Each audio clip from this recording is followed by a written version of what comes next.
Xin chào các bạn, mình tin rằng đa số người đều biết bây giờ Trung Quốc có một vấn đề là quan trọng hơn, nó sẽ trở thành bá chủ thế giới hay không? Vấn đề đó chính là người Trung Quốc vẫn còn muốn sinh con hay không? Xin các bạn coi biểu đồ này, dây màu nâu này là dân số sinh ra, dây màu xanh này là dân số chết. Các bạn có thể thấy từ năm 2016 dân số sinh ra đi xuống rất nhiều. Đến năm 2021 đã tiếp cận với dân số bị chết. Có một điều chớ chiêu là Trung Quốc chính là loại bỏ chính sách một con vào năm 2016. Kết quả rất rõ ràng, hoàn toàn không có kích thích người Trung Quốc sinh con. Bây giờ Trung Quốc vẫn chưa công bố năm nay có bao nhiêu người tự sinh ra. Nhưng đa số chuyên gia đều dự đoán sớm hay muộn dân số Trung Quốc sẽ càng ngày càng ít. Tại vì trong tương lai dân số chết là nhiều hơn dân số sinh ra. Người cao tuổi càng ngày càng nhiều, người trẻ càng ngày càng ít. Tại sao người Trung Quốc không muốn sinh con? Trong video hôm nay, mình muốn đưa ra một giải thích mà có thể chỉ ra vấn đề chân chính. Đó chính là người trẻ không muốn quay trở về nông thôn. Các bạn thân mến, ở Việt Nam tỷ lệ xuất sinh của thành phố là 1,83 con một phụ nữ. Ở nông thôn là 2,26 con một phụ nữ. Người ở nông thôn sinh con nhiều hơn người ở thành phố. Ok, các bạn chú ý, xã hội nhân loại yêu cầu 2,1 con một phụ nữ mới có thể duy trì được dân số. Ở Trung Quốc mình không tìm thấy được tỷ lệ sinh con ở nông thôn và thành phố nơi riêng là bao nhiêu. Mình chỉ có tìm thấy tỷ lệ sinh con của các tỉnh là bao nhiêu nơi riêng. Các bạn thấy chỉ có Quý Châu, Quảng Tây và Tây Tạng là nhiều hơn tỷ lệ xuất sinh của thành phố ở Việt Nam, tức là nhiều hơn 1,83 con. Sau đó xin các bạn coi biểu đồ này, đó là tỷ lệ đô thị hóa của các tỉnh Trung Quốc. Các bạn thấy Tây Tạng, Quý Châu và Quảng Tây đô thị hóa của chúng đều là thuộc về nhóm thấp nhất. Còn nhóm đô thị hóa cao nhất bao gồm Thượng Hải, Bắc Kinh, Thiên Tân nhiều hơn 80%. Tỷ lệ xuất sinh của chúng đều thấp hơn một con. Rõ ràng là Trung Quốc giống với Việt Nam, ý nguyện sinh con của người thành phố là ít hơn người nông thôn.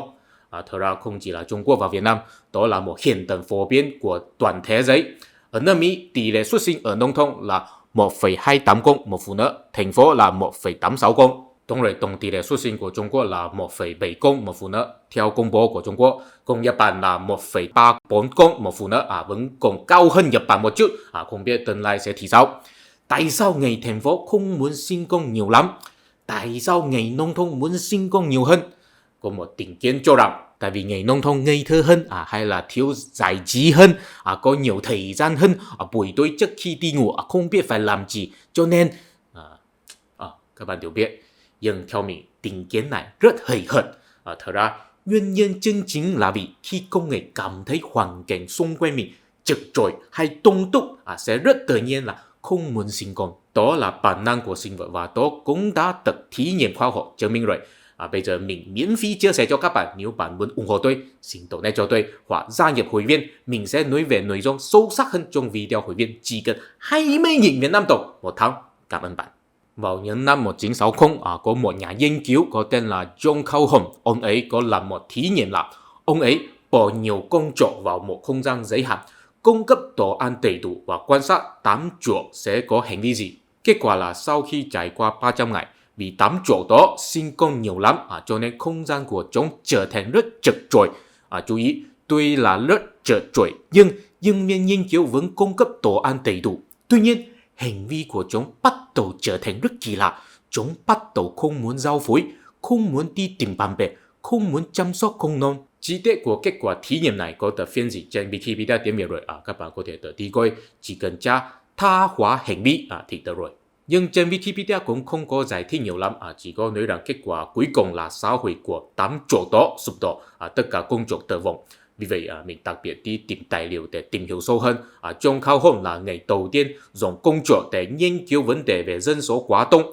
Sau đó có nhiều nhà nghiên cứu có làm theo. Mình có tìm thấy một báo cáo là dựa trên một nghiên cứu vào năm 1971. Báo cáo đó có chứng minh một điều là khi con chuột cảm thấy hoàn cảnh xung quanh mình là chật chội thì không muốn sinh con. Nhưng nếu sau đó hoàn cảnh xung quanh mình quay trở về không chật chội nữa thì chúng sẽ sinh con lại. Thí nghiệm này là như vậy. Nhà nghiên cứu có sắp xếp 3 nhóm. Nhóm thứ nhất và nhóm thứ hai đều có 48 con chuột riêng. Trong đó có 18 con là con đực, 30 con là con cái. Con cái nhiều hơn con đực là vì có thể sinh con nhiều hơn.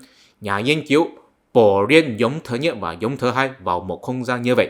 Kích thước nó là khoảng 39 cm nhưng 52 cm, còn có giống thứ ba số chỗ là hoàn toàn giống với giống thứ nhất và giống thứ hai, nhưng kích thước của không gian của chúng lớn rất nhiều, là 121 cm nhưng 156 cm. Kết quả thí nghiệm là như sau. Sau một tháng, ba giống này đều có tẩy công ra và sau đó chúng bắt đầu cảm thấy không gian chật chội và bắt đầu có hành vi đồng loại ăn đồng loại, đặc biệt là con lớn tuổi ăn con mới sinh ra. Các bạn chú ý, chúng không phải vì thiếu đồ ăn cho nên ăn đồng loại, nhưng nghiên cứu có cung cấp đồ ăn đầy đủ, chúng là vì cảm thấy chật chội, vì muốn làm không gian rộng rãi hơn mới ăn đồng loại. Dù sao, sau đó chúng vẫn tiếp tục sinh con, sau đó trải qua mấy tháng nữa, tỷ trọng không gian của chúng đã đến mức đỉnh cao rồi, chúng bắt đầu không giao phối, không có công tật sinh ra. Và đến khi ngày thí nghiệm kết thúc, giống thứ nhất vẫn còn 12 con, 4 công tật, 8 con cái, toàn là con lớn tuổi. Giống thứ hai vẫn còn 8 con, 1 công tật, 7 con cái, toàn là con lớn tuổi. Giống thứ ba vẫn còn 112 con lớn tuổi, 35 con mới sinh ra. Các bạn thấy, tuy số con của ba giống này không giống nhau, nhưng không gian de hoạt động của mỗi con bình quân đều rất tiếp cận. Giống thứ nhất vẫn còn 12 con, mỗi con bình quân có thể hoạt động trong một không gian là 169 cm vuông. Giống thứ hai vẫn còn 8 con, có không gian là 253 cm vuông. Giống thứ ba vẫn còn 112 con lớn tuổi, mỗi con lớn tuổi bình quân có không gian là 168 cm vuông. Kết quả rất rõ ràng, đối với con chuột, chúng đều cần một không gian de hoạt động của mình. Khi chúng cảm thấy không gian chật chội thì chúng sẽ không muốn sinh con, tức là không muốn giao phối. Con chuột không biết dùng bao cao su, khi không muốn sinh con thì chắc chắn sẽ không giao phối. Nhưng khi chúng cảm thấy có không gian đầy đủ rồi, chúng sẽ hồi phục hoạt động sinh con. Con chuột cũng là vậy, chưa kể con này, đó là một bản năng của sinh vật. Quay trở về vấn đề Trung Quốc, từ năm 2016, Trung Quốc loại bỏ chính sách một con và cổ vũ người dân sinh con. Nhưng kết quả là chúng ta có thể nhìn thấy hoàn toàn vô dụng. Thế tại sao? Dựa trên thí nghiệm con chuột ở trên, mình muốn đưa ra một lý thuyết cho rằng tại vì người dân Trung Quốc đều tập trung vào thành phố rồi, mà chính phủ ít khả năng là có thể làm người dân thành phố muốn sinh nhiều con, tại vì không gian thành phố chật chội. Người thành phố theo bản năng của mình không muốn sinh nhiều con. Chính phủ chỉ có thể cổ vũ những người nông thôn sinh con thôi. Tại vì không gian nông thôn rộng rãi hơn, người nông thôn không cảm thấy chật chội, cho nên có ý nguyện sinh nhiều con. Khảo sát lịch sử nhân loại, chúng ta số trường hợp đều là người nông thôn sinh nhiều con và con cháu của họ đi ra khỏi nông thôn và di rời đến thành phố. Nói đơn giản là sự gia tăng dân số của thành phố từ cổ đến kim chủ yếu không phải dựa vào dân số thành phố sinh con để từ cấp từ tụ, mà là phải dựa vào dân số nông thôn bổ sung vào. Bây giờ chính phủ Trung Quốc không làm được người dân muốn sinh con, đó là rất tự nhiên, tại vì những người còn trẻ và có thể sinh con đều là tập trung ở thành phố, nhưng họ theo bản năng sẽ không muốn sinh nhiều con.